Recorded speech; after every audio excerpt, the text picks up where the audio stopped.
Pro wrestler Cody Rhodes is still scheduled to come to Rochester at some point. A date with his company, AEW, keeps getting postponed. In the meantime, though, he is keeping busy with a few projects, including as a judge on TBS's talent show, The Go Big Show. Our executive producer, Mike DeGiorgio, a pro wrestling fan himself, talked about that with Cody and talked about other Rochester connections. Cody, it's a pleasure to talk to you, man. I've been a fan for a long time, an admirer of what you do.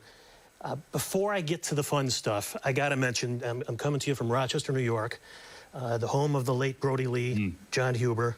I have to tell you how much I admire what AEW did for him by way of tribute. It was a show I feel like we didn't want to do because of the circumstances. Obviously, we would want Brodie with us, but if we were going to make a tribute show, I was really happy with what Tony Khan and the EVPs were able to put out there because we really wanted to do it in do him justice the best we could and stay tethered to his family. I knew when I saw Rochester on the interview sheet, he would be somebody we would talk about, and he loved Rochester. As you know, there's so many interviews with him out there, and that was his home. And yeah, I miss Brodie every day, and what a wonderful example of what a wrestling family man should be.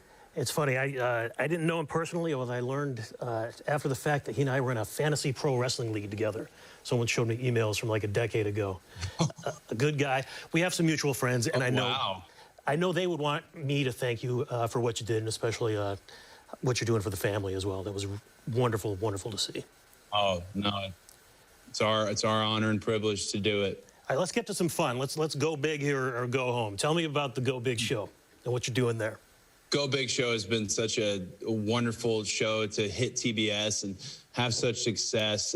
It's not your traditional black shiny floor talent show. It's not singing. It's not dancing. Really, no pun intended, these acts are big. Monster trucks, gator wrestling, sideshow artists, the mentalist, one-armed archers. It's a kind of cornucopia of nuanced and unique heartland acts. That's the real MVP of this show, the person who was able to get out there and find some of these people and to have them vie for a $100,000 cash prize and to tell a story with these talents. It was a pleasure to sit back and watch and a pleasure to judge. The show started already. What's kind of maybe the wackiest thing you've seen? What stands out so far from what's already aired?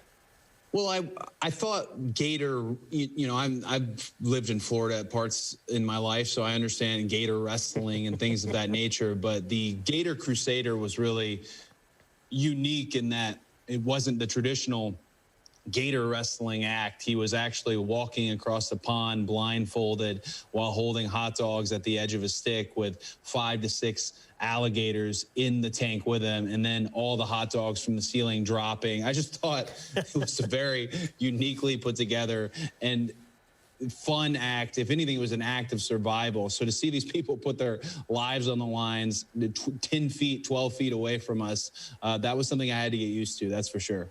Let's say somebody frame the contest part for me. If they win, do they get to go big? What happens for them? If they go big, and all these acts really go big, but the person who wins, it's $100,000 cash prize. And you can really feel that cash prize and that money become real near the end of the season when people start to get chippy and not so happy about going home or potentially not going forward. I thought it was great to have such a big cash prize in the middle of a pandemic. You'll find a lot of these acts tell their stories. We learn about them every episode. They'll tell you they might be out of work because of COVID-19. They might be out of work because of the quarantine. The service of providing them a platform to shine and to have a tailgate audience instead of a traditional audience to keep it safe. Just really uniquely put together show, smartly put together, and you can feel that when you watch it on the show. You can feel that these people are happy to get back doing what they love doing. Us wrestling nerds, which is why they've incorporated me to do this interview, know that you're also an executive at AEW. So in a way, you're kind of picking talent there too. Are there skills you learned as a wrestling booker that you translate over to what you're doing on the Big Show, the Go Big Show? Probably the thing I take the most from the wrestling space is there's a lot of athletes capable of really athletic and beautiful, almost stunts. But if there's nothing behind them, if there's no film in the projector, if there's no story, then it's fireworks. You don't need to see it that often. Same thing translates to Go Big Show, whereas, yeah, this could be a gigantic stunt, but these acts they were able to layer their acts in a way where there's a story to it, which is the thing you need the most to be a successful pro wrestler. And that translated to being a successful act on Go Big Show. Great. I'm anxious to see the rest of the season, Cody. I'll let you go. I know you got more people to talk to. You're still on the books for Rochester. It's been postponed a couple of times.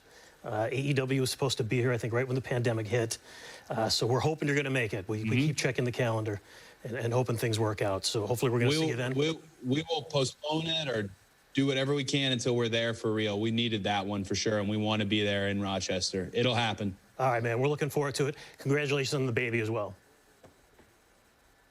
Thank you so much. Thank you.